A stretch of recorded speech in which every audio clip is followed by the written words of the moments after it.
Mesdames et messieurs, soyez tous bénis au nom de notre Seigneur Jésus-Christ. C'est votre papa, le bishop Sylvain Nzan, qui vous parle. Je vous amène une réflexion très importante. Dans le livre de Genèse, au chapitre 29, le mariage de Jacob. Jacob est entré chez son oncle Laban et il a aimé une femme qu'on appelle Rachel. Rachel était le choix de Jacob. Et Jacob a demandé comment payer la dot pour faire de Rachel sa femme. N'oubliez pas que les Écritures disent que Rachel était une fille très belle. Alors, on a dit à Jacob qu'il faut travailler pendant 7 ans. Après 7 ans, tu prendras Rachel comme épouse. Jacob a travaillé, je résume l'histoire, Jacob a travaillé pendant 7 ans. Et à la 7e année, au moment où il devait prendre Rachel comme épouse, tout le monde s'est rassemblé et tout à coup, on lui a donné Léa. Alors, Jacob s'est posé la question, non, j'ai travaillé pour avoir Rachel, comment se fait-il que vous me donnez Léa? Le père de la fille, Laban, répondit, dans notre coutume, la cadette ne peut pas aller en mariage avant l'aîné. C'est la coutume, c'est notre tradition. Ça fait partie de notre coutume. Si tu veux, Rachel, travaille encore 7 ans. Quelle est la réflexion que je veux apporter dans cette histoire? Dans cette réflexion, nous avons des éléments très importants par rapport au mariage de Jacob. C'est une histoire de la vie, une histoire de la parole. La première chose que nous constatons dans cette histoire, c'est que parfois, ce que nous demandons à Dieu, Dieu peut nous donner le contraire de ce que nous voulons parce que Dieu sait ce qui est très bon pour nous. Plusieurs chrétiens pensent que plusieurs personnes convoitent ou désirent quelque chose de la part de l'Éternel. Il veut que Dieu puisse lui donner la chose. Mais parfois, Dieu nous donne d'abord quelque chose au préalable avant de nous donner la chose finale à laquelle nous avions prié. Et ceci est très important. Donc, nous devons chercher à comprendre dans cette histoire qu'il y a un mystère à l'intérieur. Pourquoi Léa a été donnée à Jacob avant Rachel? Quelle a été l'erreur de Jacob? Le plus souvent dans cette histoire, nous pensons qu'on a trompé Jacob parce qu'on l'a triché, parce que Jacob lui-même était le trompeur, le tricheur. Mais ce que vous devez savoir, Jacob a fait une très grave erreur. Et quelle était l'erreur de Jacob? Lorsque Laban répond à Jacob que dans ma coutume, la cadette ne va pas en mariage avant l'aîné. Cela veut dire Jacob est parti épouser une fille sans d'abord chercher à connaître la coutume et la tradition de cette fille. Dieu a une coutume, Dieu a une culture. Je tiens à dire à quelqu'un qui me regarde, notre Dieu a une coutume, notre Dieu a une culture. Plusieurs enfants de Dieu veulent beaucoup de choses de la part de Dieu, mais ils ne veulent pas d'abord chercher à connaître la coutume ou la tradition de Dieu qui doit nous entraîner à recevoir la chose que nous désirons. Voilà quelqu'un, Jacob, qui se retrouve à travailler 14 ans pour avoir Rachel, alors qu'il aurait su d'abord, dès le départ, que la coutume de Laban, la cadette ne pourra jamais aller en mariage avant l'aîné. Chers amis, le monde de Dieu a des règles, des principes. Quelle que soit la chose que nous désirons, autour de cette chose que nous désirons, il y a des règles, il y a des principes. Vous voulez de l'argent, vous voulez le succès.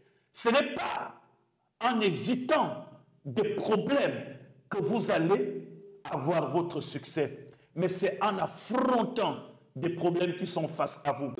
Dieu a un système. Pour avoir de l'argent, Dieu a mis un système traditionnel, une coutume, une façon de faire pour que tu aies le succès dans ta vie. Ce n'est pas parce que je veux l'argent que l'argent me sera donné. Et c'est la même erreur que Jacob a commis dans la famille de Laban. Beaucoup de chrétiens le commettent dans la famille de Dieu. Il y a des choses que nous désirons. Est-ce que tu sais que ton élévation, que tu aspires, l'élévation que tu aspires, l'élévation que tu sollicites, il est encerclé par un nombre de principes, de valeurs. Vous cherchez une grande élévation, mais pour accéder à cette élévation, il est nécessaire que tu t'informes selon les Écritures comment je peux devenir ce que je souhaite être.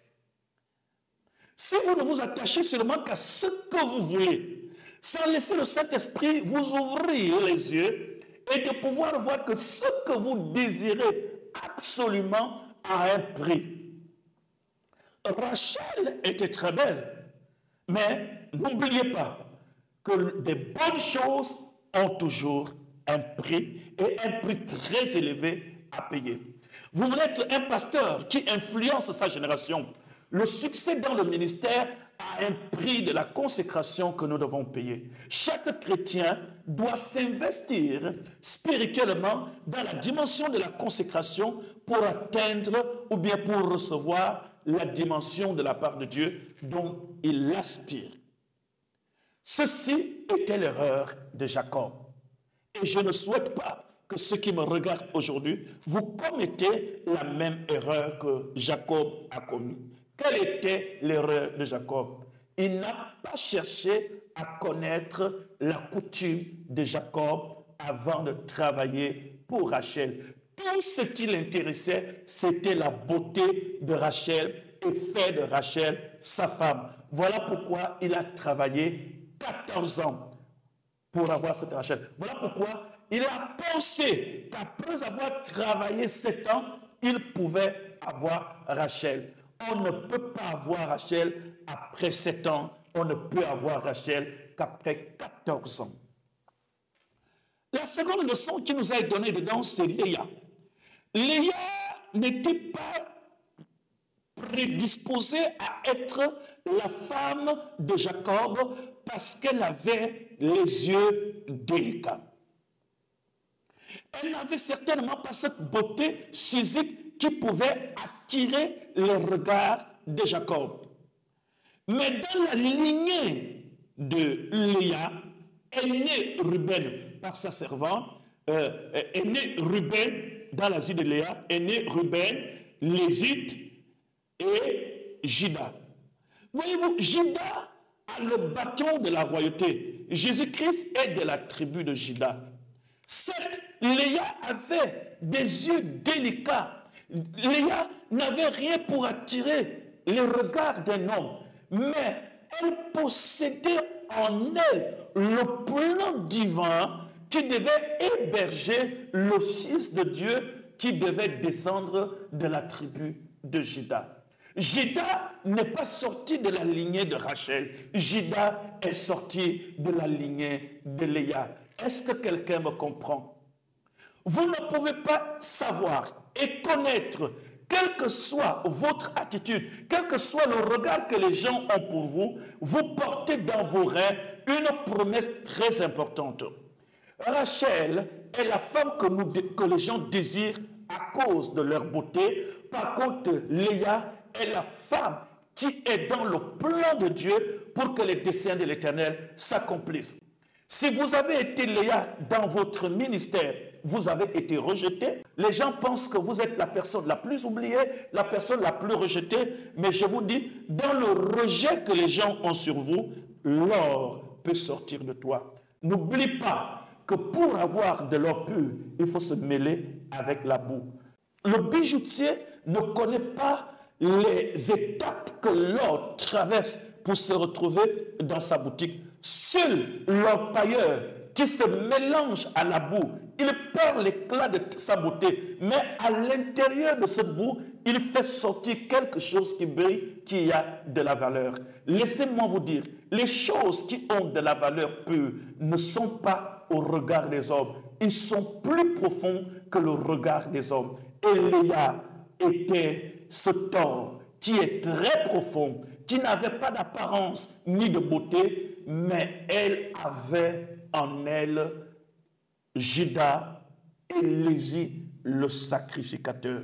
Que Dieu restaure, bénisse toutes les personnes qui me regardent en ce moment. Quelle que soit la manière dont vous avez été rejetés, Dieu va vous introduire dans votre plan d'une manière, d'une autre. Soyez forts, car le temps de la gloire, le temps de la bénédiction est devant vos yeux. Je le dis à tous mes amis, ne faisons jamais l'erreur de Jacob. Vous voulez quelque chose, prenez les informations exactes avant de désirer la chose. Voilà pourquoi Dieu a instauré la dîme, les offrandes. Il y a des principes qui introduisent dans la richesse, et il y a les principes qui introduisent dans la prospérité. Tu dois donner ta dîme, tu dois donner tes offrandes, parce que c'est la coutume qui entoure le système du royaume. De la même manière que la coutume chez Laban, la cadette ne peut pas aller en mariage avant l'aîné. Ainsi, dans le royaume des cieux, il y a des lois, il y a des principes. Si nous les appliquons, tout ce que nous recherchons de la part de Dieu nous sera accordé. Faisons comme les rois mages ont fait lorsqu'ils sont allés voir Jésus. Et Hérode leur a donné une recommandation très forte. Allez-y, prendre toutes les informations exactes sur le petit enfant. Prenons toujours des informations exactes lorsque nous désirons quelque chose. C'est toutes ces informations qui vont nous positionner, qui vont nous dire, qui vont nous orienter et qui vont nous aider à faire ce que nous devons faire pour que la chose que nous désirons soit une chose qui nous appartienne à nous et que nous le recevions au temps convenable. Que Dieu vous bénisse abondamment. Je suis votre humble serviteur, le bishop Sylvain Ezan. Soyez tous bénis.